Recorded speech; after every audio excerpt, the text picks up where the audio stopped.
Bagaimana tata cara ziarah ke kubur? Apakah ada doa atau surah khusus yang dibaca pada saat ziarah? Bagaimana dengan kebiasaan menabur bunga dan penyiraman air di kuburan? Ya. Tentu saja kalau yang kita lihat dari hadis Nabi SAW, beliau sering berziarahi Baqi di hari Senin dan Kamis, kuburan para sahabat. Nabi SAW datang dan Nabi mengucapkan salam kepada mereka. Di antara doanya adalah Assalamualaikum dara qaumin mu'minin. Keselamatan bagi kalian wahai penghuni tempat orang-orang beriman. Dalam satu riwayat dikatakan antumus sabiqun nahnu insyaallah bikum lahiqun. Kalian telah mendahului kami dan kami akan menyusul kalian. Ghafarallahu mustaqdimina minkum wal mustakhirina minna. Semoga Allah memaafkan orang-orang yang terdahulu di antara kalian dan orang yang menyusul di antara kami, gitu kan? Maka ini doa dan Nabi SAW sering mendoakan mereka. Allahumma ighfir lahum warhamhum wa'afihim wa'fu anhum. Maafin mereka ya Allah, rahmatin mereka ya Allah, gitu kan? Dan berikanlah kepada mereka keselamatan dan seterusnya. Kita boleh berdoa.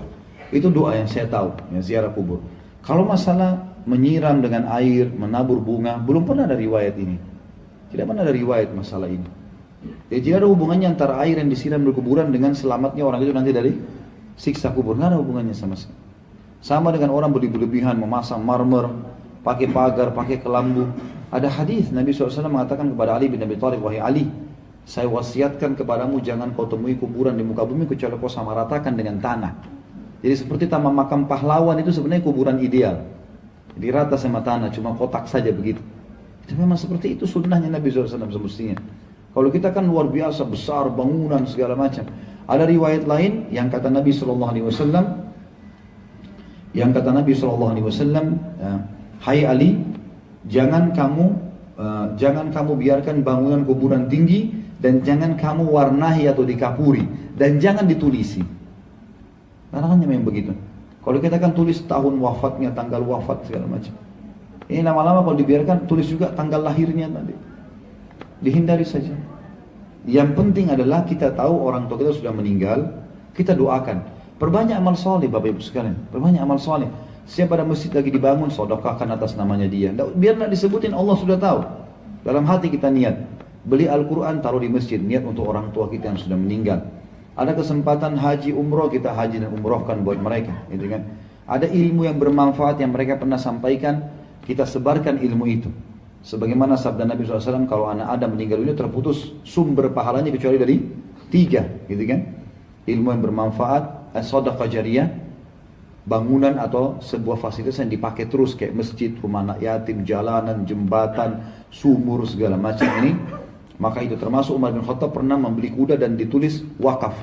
Ya lillahi ta'ala, siapa saja mau pakai boleh. Kayak kita sekarang mobil ambulan, mobil apalah ya, transportasi apa, itu semua termasuk sedekah jariyah.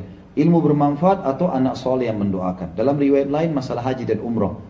Pernah ada sahabat yang mau haji sama Nabi SAW, dia bilang, labbaik Allahumma hajjan an syubrumati.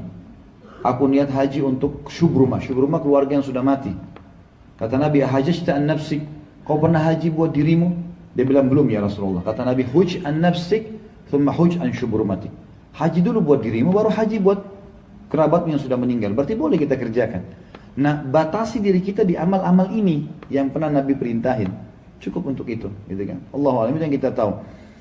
Jadi yang menaburi bunga ini betul tidak pernah ada contoh. Maka lebih amannya seorang muslim masuk ke zona yang aman. Kalau meja ini kita bagi dua Bapak Ibu sekalian. Zona aman dalam ibadah yang ada perintahnya, ada contohnya. Aman. Bapak Ibu ada contoh kerjaan, tidak ada kita tinggalkan. Zona yang tidak aman adalah zona yang menebak-nebak. Oh ini kan baik. Yang penting baik. Bisa diterima bisa enggak loh.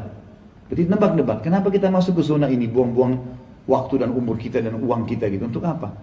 Tapi sekali lagi, kalau tetap ada yang mau buat silahkan saja, gitu kan. Sebab kadang-kadang kalau kita tidak ucapin kalimat yang terakhir ini nanti dikira kita larang-larang segala macam. Sudah disampaikan, cerna, kalau masuk akal terima, enggak ya enggak masalah. Ya, orang yang mau terima silahkan, tidak mau terima ya. Allah mengatakan faman syaa'a falyu'min wa man syaa'a falyakfur. Yang mau beriman silahkan, yang tidak mau, yang mau kufuri silahkan. Gitu kan. Karena kalau ada orang subhanallah, masa sih tabur bunga aja enggak bisa, siram air enggak bisa. Loh Rasulullah enggak kerjain. Masalahnya kita punya panduan kan, suri tauladan kita. Lebih baik uang yang kita pakai beli bunga, beliin Al-Quran, sedekahkan di depan kuburan sama orang miskin, niat untuk orang tua kita. Sampai tuh, gitu kan? Itu jauh lebih baik.